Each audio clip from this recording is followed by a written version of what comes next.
Table saw safety. Let's talk about that.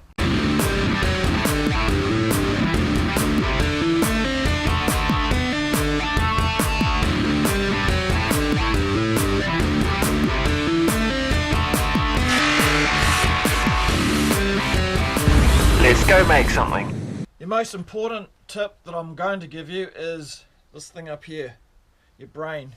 If you feel unsafe about any cut that you're going to attempt doing on the table saw, if you've got any warning bells whatsoever, if you've got any nervousness of doing it, don't do it. Just stop, think of another way of doing it. There's obviously a reason why you've got a warning sign. Use your noggin, don't do it. I get asked quite often why I don't have a riving knife or even a blade guard on my table saw, and the main reason is blade guard and riving knife for this particular table saw is a right royal pain in the ass. It's just the way it's set up. As you can see, my riving knife and guard is all connected, and it's quite a big riving knife, and it attaches. We take the insert off. The back part attaches to the back of the saw down there like so, and then there's another bolt that gets put in there. Now I do use the riving knife if I'm doing a very, very long rip, but it's very rare, very, very rare, to be honest, because it's just a pain in the butt to put on. It is a do as I say, not as I do scenario. The riving knife does two things. When you're ripping long bits of timber or material, what it actually does is keeps the material from binding or closing in behind the blade. Because what happens if it's closing in behind the blade, as the blade is spinning this way, it will pick it up. So if it's picking it up like that, you'll get a kickback. And the other thing it does is stops you from pushing your material like that. Again, blade is spinning this way and it'll pick it up, causing a kickback. And as we all know, kickbacks bad. My first safety tip is obviously push sticks. I have an invisible force field that goes around my blade, and it covers the insert, because the insert's not centered, a little bit out on the side. Now my fingers do not come anywhere closer. If I'm cutting a wide piece that's this far, and I can do that with my hand, my finger's nowhere near my invisible no-go line, then I'll happily push that through without a push stick. With push sticks, there's two types. The standard chicken leg type, which I don't really like, for one major reason. When you're pushing through, this one is not so bad because it's got a long foot. But when you're pushing through, you have a tendency to push back like this, and doing this can have a tendency to lift the material. That is a bad thing to happen. And again, if it's lifting, you've got no control at the back, and it can cause a kickback because it can ride up on the blade again. Alternatively, this style of push stick, there's many different styles, this is just one I put together. You've got a nice very long foot, and the handle is angled forward, and that is making you automatically push down on the material. It just gives you more control. So it's pushing down on the material and keeping it on the surface of the table saw, and you just feed it through. Whereas this one, but I have seen it actually push and it starts lifting up here. If you're going to use this style, I recommend having two of them. So you've got one pushing and one, you'll see me sometimes holding it down like this, just in front of the blade, and that's helping control it. You can push it in to keep it up, keep the material up against the fence, and use the other one to push through. Having the blade lower, if it's just above material, I'm going to get only a 2mm cut instead of cutting my whole hand off. If it was like this, way out like that, that could cut my whole thumb off. Whereas down here, if it's wound down, it's about something like that. If I do accidentally scrape it over like this, I'm only going to get a very, it's still going to be painful, it's still going to be bad, but it's not going to cut my whole thumb off. Pushing through your material, whether you're using a push stick or whether you're just pushing it through, always push through on this side between your blade, your guard and your blade.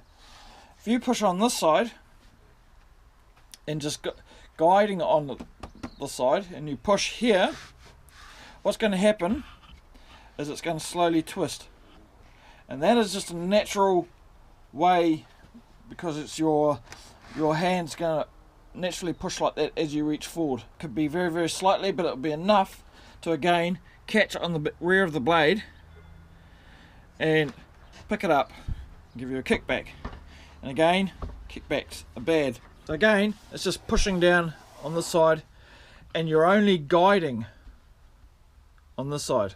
Doing it this way, you're minimizing a kickback, you're minimizing being twisted and being picked up by the rear of the blade. So for example, I can't put my hand there. I have my push sticks ready.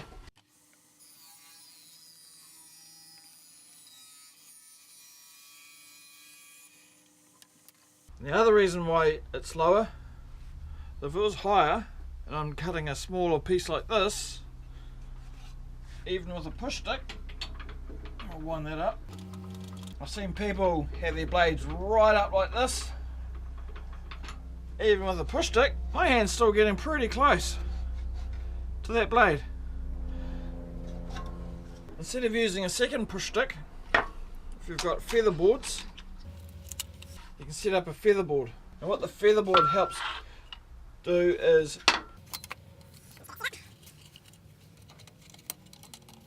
as you're feeding it in, it's keeping it pushed up against the fence. As you'll notice, I've got it just in front of the blade. Can have another feather board, especially if you're doing thinner stock, another feather board, or even setting up a block on top, and that will help stop it from lifting, your material from lifting, especially on thinner, very thin stock. Oh, I'm having a bad day. Winter's coming. So feather boards are actually very handy and can help immensely. Don't put a feather board like that. The next one is a zero clearance insert. As you can see, there's big gaps there. Now if you're cutting a thin slice off something, that thin slice can actually get caught down in this gap and then get thrown back up at you. See, there's, if you look down there, there's actually already some pieces down there that have been caught in the past, which I'll have to get out. With a zero clearance insert, there's nowhere for that material to actually go. So it's just going to stay on top, it's not going to get caught or anything. Making a cross cut. I've seen people set up their fence like so and make a cross cut. Now you can do it, now don't get me wrong. But what actually happens is you start twisting it here because you have not got the length on your piece of wood or your stock. So you actually end up twisting it like so or like so, and again it gets caught underneath here and can throw it back at you. So with a cross cut, we get the miter gauge out. Now doing a cross cut with your miter gauge, you don't need your fence. What I normally do is I use a stop block or just a block. I set my measure.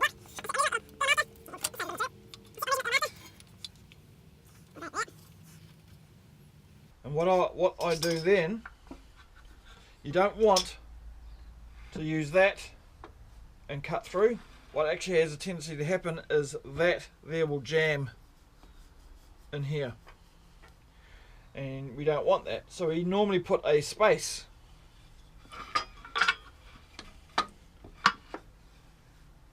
And that's what the stop block does. And now we've got a gap here, and then you can just cut normally. The other way of doing a crosscut is using a crosscut sled. You can either make one or buy one or whatever. They are probably the safer way of doing them, and you can get nice accurate cuts with them if it's all set up properly. This one has got a lockdown, so I can lock the material into place. So say I'm wanting now to cut this, and it's a rip cut. Move my fence over, and say we only want a slither like that of it. So of course the first thing is my blade. Don't want it too high. Just cutting. So what I'll end up doing is I'll use my main push stick to push through, and a second one to guide it. So you'll notice I didn't continue pushing that one all the way through. And the reason I didn't want that, why I stopped there, is because it's such a small piece, I would have had a tendency to push it on an angle, and again gets picked up behind the blade as it spins around like this, and that would have got thrown it back at me. So once the cut was made, I stopped guiding this side, and I just continued pushing with the bit that I was wanting. It's such a short piece, there's a natural tendency for me to push it like that, ever so slightly, and it only has to be a fraction of a millimetre or a fraction of a degree you doing that, which you probably can't see with your naked eye, but it will get picked up by the table saw, by the blade spinning up round this way, and it would have thrown it back at me. With a riving knife on, the riving knife would have started here somewhere. With the riving knife on, that would have helped stop that. You could have just kept pushing through. But as you saw my setup, with the blade guard on, I wouldn't have been able to push it. The blade guard would have been just covering this gap up. Thanks for watching. If you enjoyed this video, please give a thumbs up and subscribe to our channel.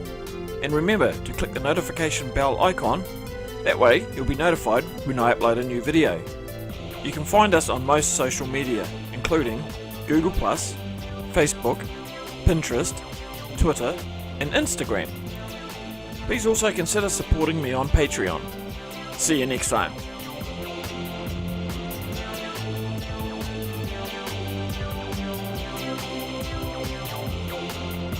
Don't forget to go and make something.